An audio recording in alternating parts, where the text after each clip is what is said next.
ここは彼との出会いが刻まれた海。安心して。鎖があっても不幸じゃない。これが私。君に救われた私。祈るよ。いつかまた君に会えますように。Welcome back, nerds. Fino here with a first impression for Andromeda. She's the newest servant as of this recording, a quick rider, which may not seem like the most exciting thing in the world, but she's got some neat tricks. Her NP deals AoE damage, and it comes with both a skill seal for the enemies you hit, and a single turn 50% defense buff for herself. This is a very interesting interaction with her second skill. This is a 3-turn taunt. It comes with a Guts. If that gets popped, her passive will give her a multi-turn attack buff. The neat part though is its reactive effect. If Andromeda is hit while this buff is up, she gains charge. At max level, that's 10% every hit. But she also gains a 3-turn crit damage buff every time she's hit.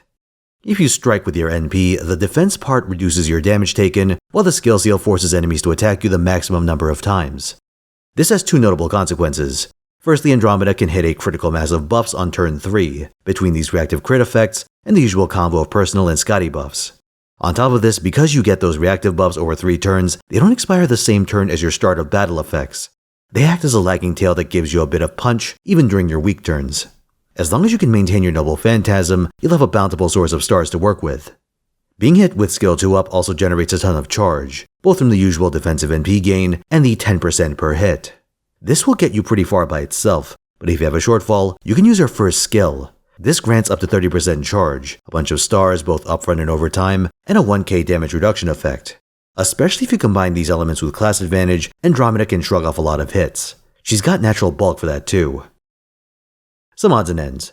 Skill 3 is a triple buff, quick arts and NP damage. She has an anti-berserker append skill, which is pretty high value as far as anti-appends go. Also a terrain-based passive that gives charge per turn, but I don't see it as something you should deliberately build your team around. Overall, Andromeda seems to excel in 2 scenarios. One is continuous encounters, where even if you blow up a wave of enemies, the next one will immediately attack you. This lets her exploit being hit and charge up for another noble phantasm. Second is the upfront boss plus trash mob style of fight.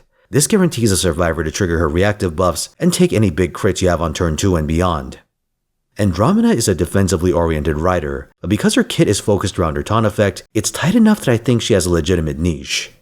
She's like a fusion of Gareth and Europa, but much more solid. Not bad at all.